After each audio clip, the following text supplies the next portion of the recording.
Peter Pan, Chapter 3. Come away, come away. For a moment after Mr. and Mrs. Darling left the house, the night lights by the beds of the three children continued to burn clearly.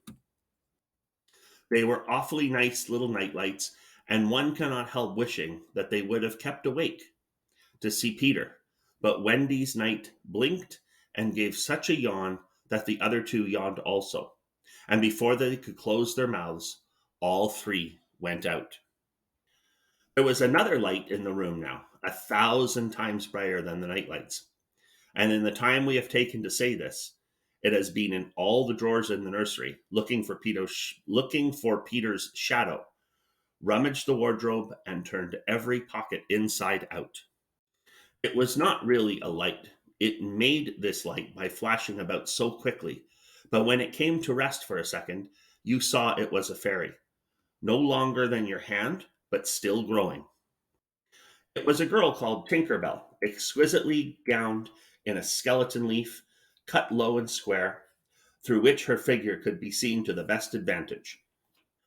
She was slightly inclined to embonpoint. A moment after the fairy's entrance, the window was blown open by the breathing of the little stars, and Peter dropped in.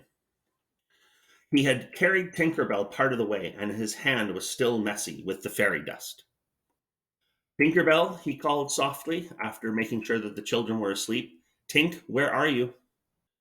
She was in a jug for the moment, and liking it extremely. She had never been in a jug before. Oh, do come out of that jug and tell me. Do you know where they put my shadow? The loveliest tinkle, as of golden bells, answered him. It is the fairy language. You ordinary children can never hear it, but if you were to hear it, you would know that you had heard it once before. Tink said that the shadow was in the big box. She meant the chest of drawers, and Peter jumped at the drawers, scattering their contents to the floor with both hands, as kings toss halfpence to the crowd. In a moment he had recovered his shadow, and in his delight he forgot that he had shut Tinker Bell up in the drawer. If he thought at all, but I don't believe he ever thought, it was that he and his shadow, when brought near each other, would join like drops of water, and when they did not, he was appalled. He tried to stick it on with soap from the bathroom, but that also failed. A shudder passed through Peter, and he sat on the floor and cried. Boy, she said courteously, why are you crying? Peter could be exceedingly polite also, having learned the grand manner at fairy ceremonies, and he rose and bowed to her beautifully. She was much pleased and bowed beautifully to him from the bed. What's your name? He asked. Wendy, Moira, Angela, Darling, she replied with some satisfaction. What is your name?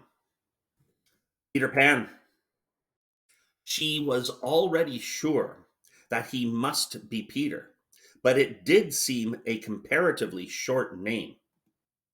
Is that all? Yes, he said rather sharply. He felt for the first time that it was a shortish name. I'm so sorry, said Wendy, Moira, Angela. It doesn't matter, Peter gulped. She asked where he lived. Second to the right, said Peter, and then straight on till morning. What a funny address. Peter had a sinking. For the first time, he felt that perhaps it was a funny address. No, it isn't, he said. I mean, Wendy said nicely, remembering that she was the hostess, is that what they put on the letters? He wished she had not mentioned letters. I don't get any letters, he said contemptuously. But your mother gets letters. I don't have a mother, he said. Not only had he no mother, but he had not the slightest desire to have one. He thought them very overrated persons. Wendy, however, felt at once that she was in the presence of a tragedy. Oh, Peter, no wonder you were crying, she said, and got out of bed and ran to him. I wasn't crying about mothers, he said rather indignantly. I was crying because I can't get my shadow to stick on. Besides, I wasn't crying. It has come off? Yes. Then Wendy saw the shadow on the floor, looking so draggled, and she was frightfully sorry for Peter. How awful, she said, but she could not help smiling when she saw that he had been trying to stick it on with soap.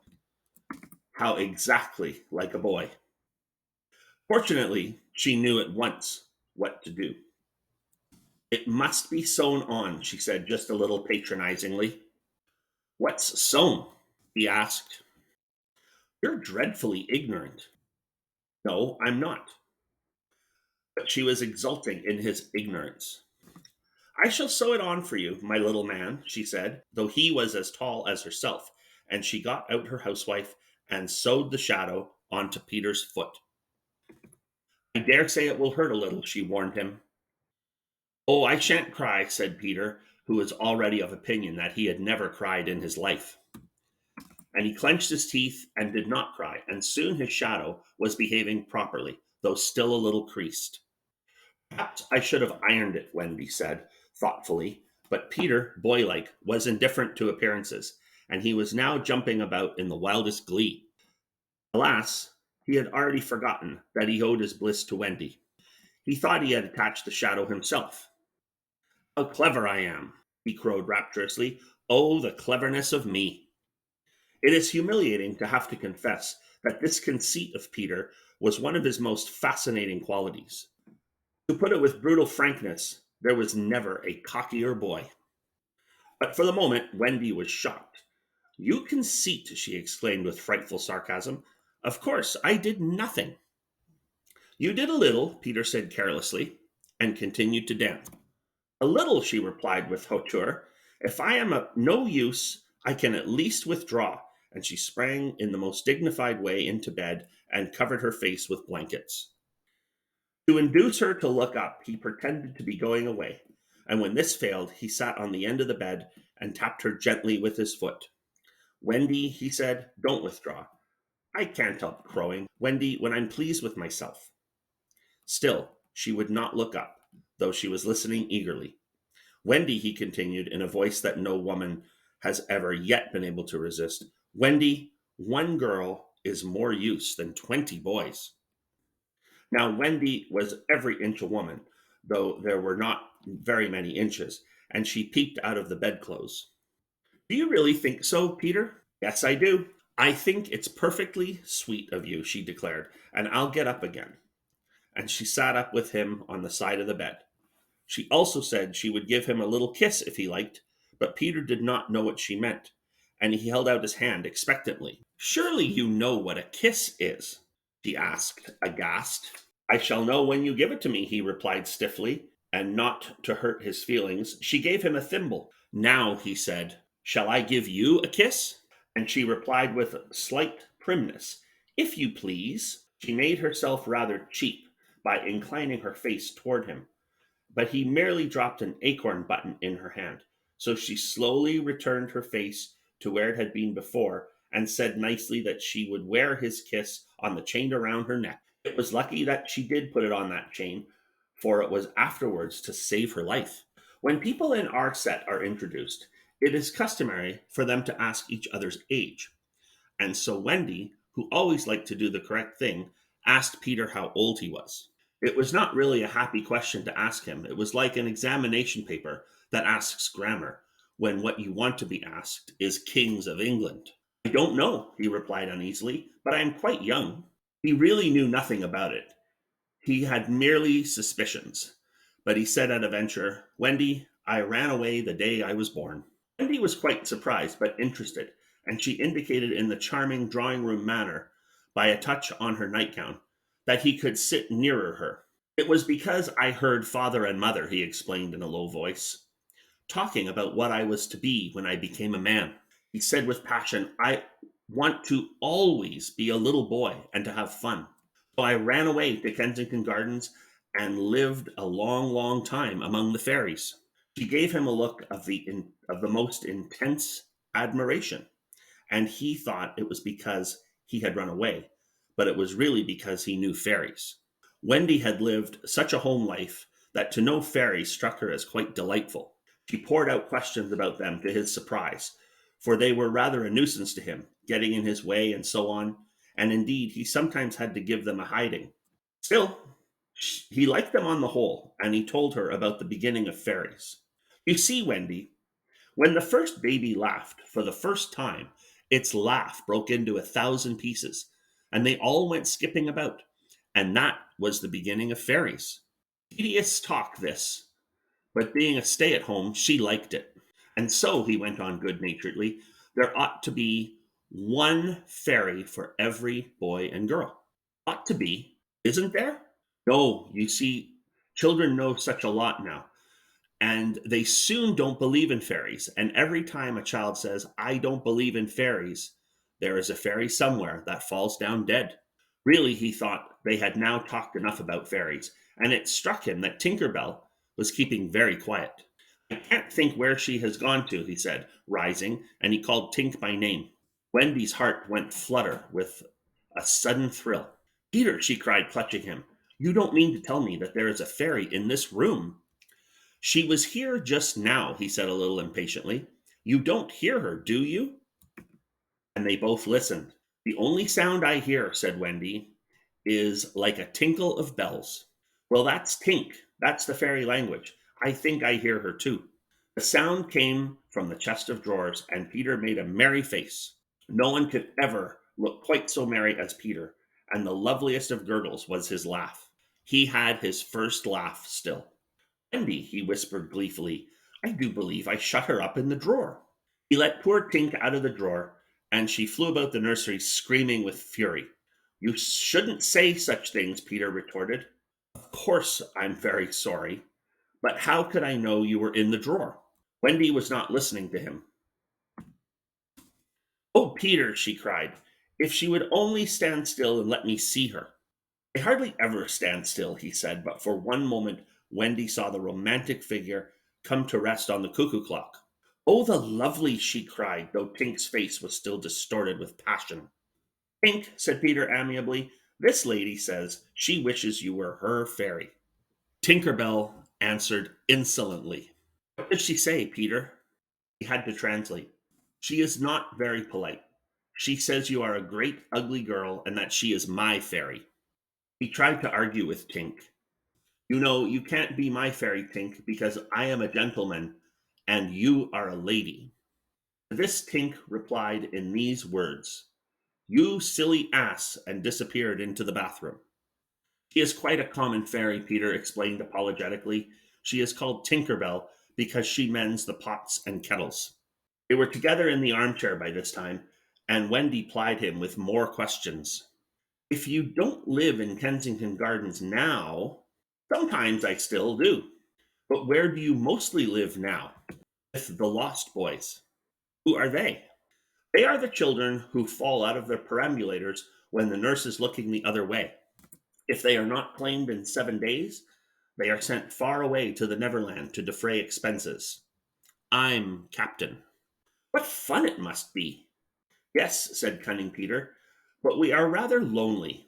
We have no female companionship. Are none of the others girls? Oh no, girls, you know, are much too clever to fall out of their prams. This flattered Wendy immensely. I think, she said, it is perfectly lovely the way you talk about girls. John there just despises us. For reply, Peter rose and kicked John out of bed, blankets and all. One kick.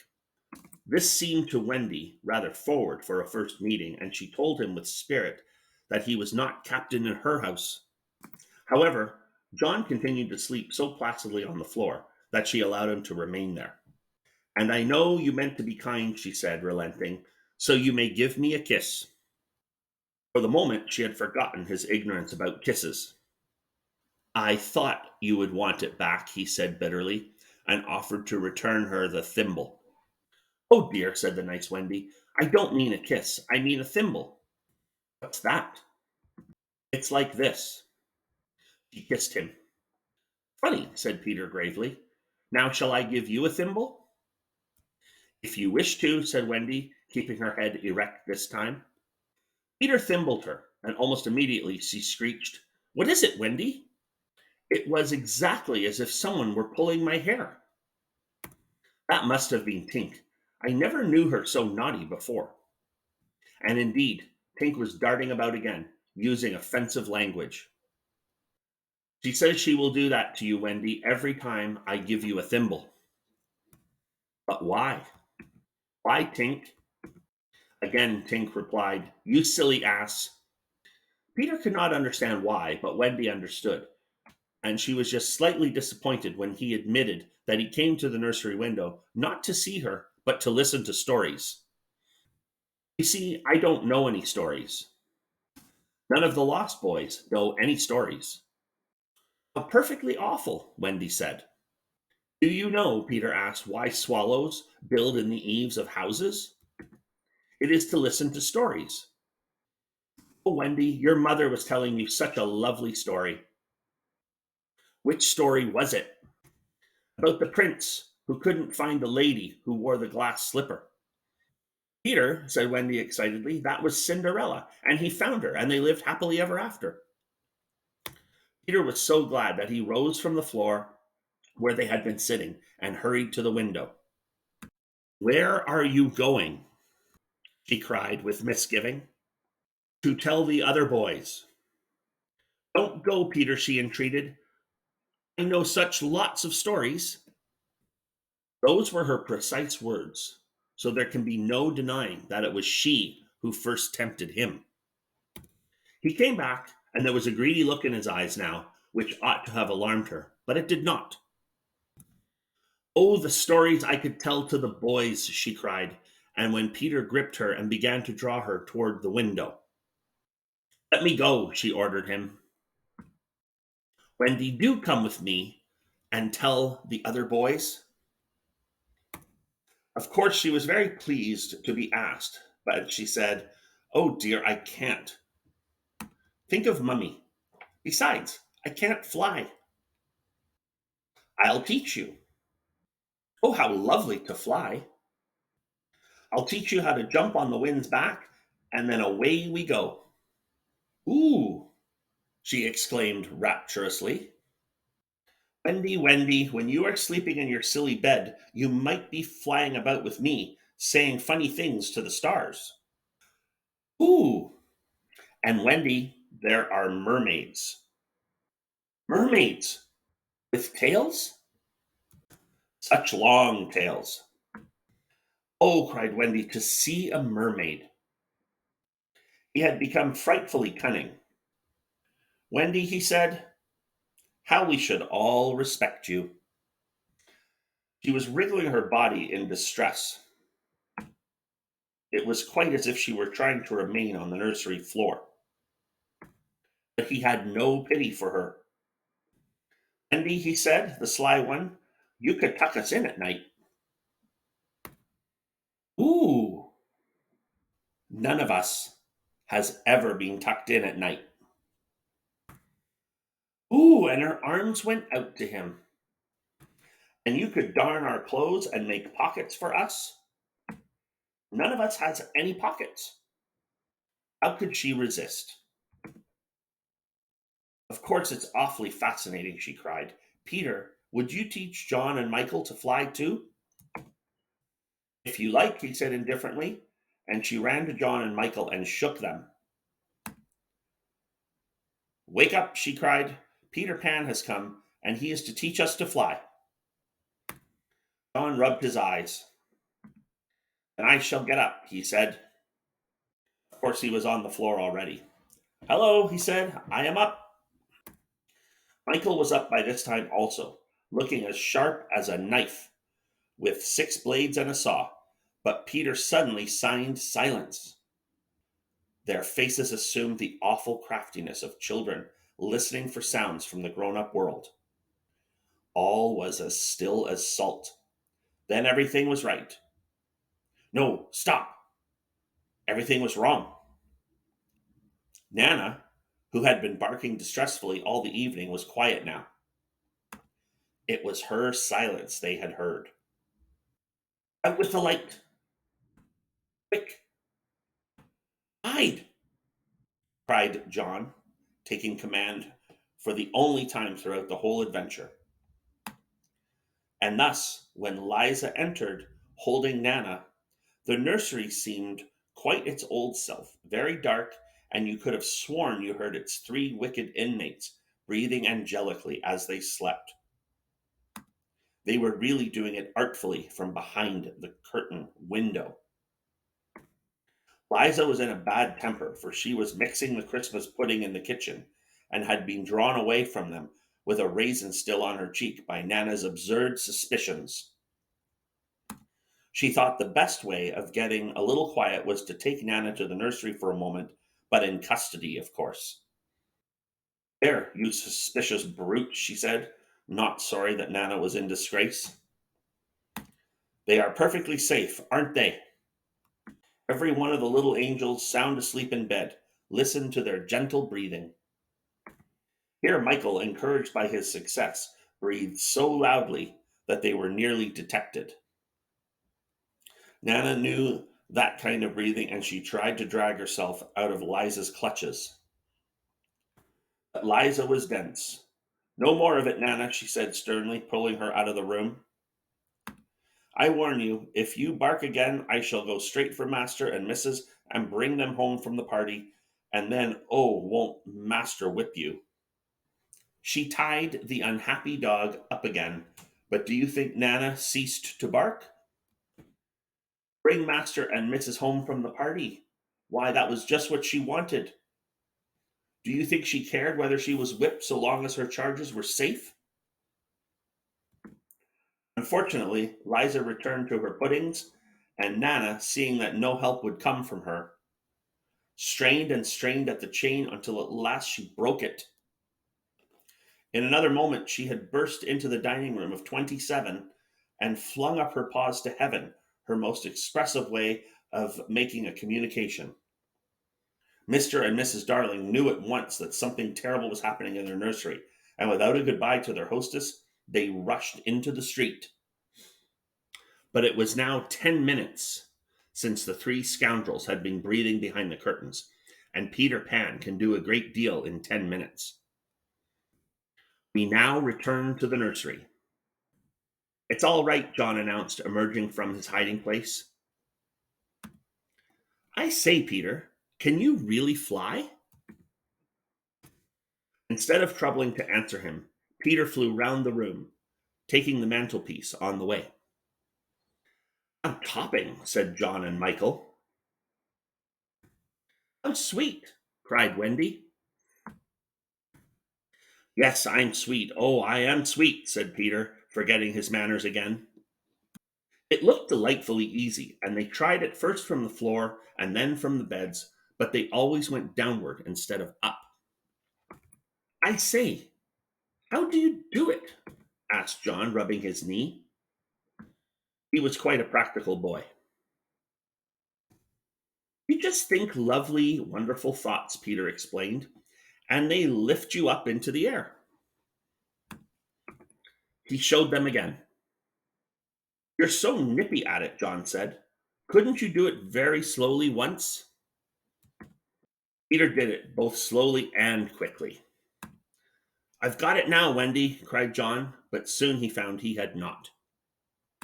Not one of them could fly an inch, even though Michael was in words of two syllables, and Peter did not know A from Z.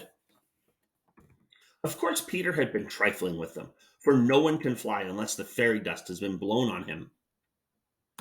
Fortunately, as we have mentioned, one of his hands was messy with it, and he blew some on each of them, with the most superb results. Now just wriggle your shoulders this way, he said, and let go. They were still on their beds, and gallant Michael let go first. He did not quite mean to let go, but he did it, and immediately he was borne across the room. I flewed, he screamed while he was still in midair. John let go and met Wendy near the bathroom. Oh, lovely. Oh, ripping. Look at me. Look at me. Look at me. They were not nearly so elegant as Peter. They could not help kicking a little, but their heads were bobbing against the ceiling, and there's almost nothing so delicious as that. Peter gave Wendy a hand up at first, but had to desist. Tink was so indignant. Up and down they went, round and round. Heavenly was Wendy's word. I say, cried John, why shouldn't we all go out? Of course, it was to this that Peter had been luring them. Michael was ready. He wanted to see how long it took him to do 1 billion miles. But Wendy hesitated. Mermaids, Peter said again. Oh, and there are pirates. Pirates, cried John, seizing his Sunday hat. Let us go at once. It was just at this moment that Mr. and Mrs. Darling hurried with Nana out of 27. They ran into the middle of the street to look up at the nursery window, and yes, it was still shut, but the room was ablaze with light, and most heart-gripping sight of all, they could see in shadow on the curtain 3 little figures in night attire circling round and round, not on the floor, but in the air. Not 3 figures, 4. In a tremble, they opened the street door. Mr. Darling would have rushed upstairs, but Mrs. Darling signed to him to go softly. She even tried to make her heart go softly.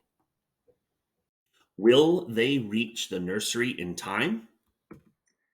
If so, how delightful for them, and we shall all breathe a sigh of relief, but there will be no story. On the other hand, if they are not in time, I solemnly promise that it will all come right in the end. They would have reached the nursery in time had it not been that the little stars were watching them. Once again, the stars blew the window open, and the smallest star of all called out, Cave, Peter! Peter knew that there was not a moment to lose. Come, he cried imperiously, and soared out at once into the night, followed by John and Michael and Wendy. Mr. and Mrs. Darling and Nana rushed into the nursery too late. Their birds had flown.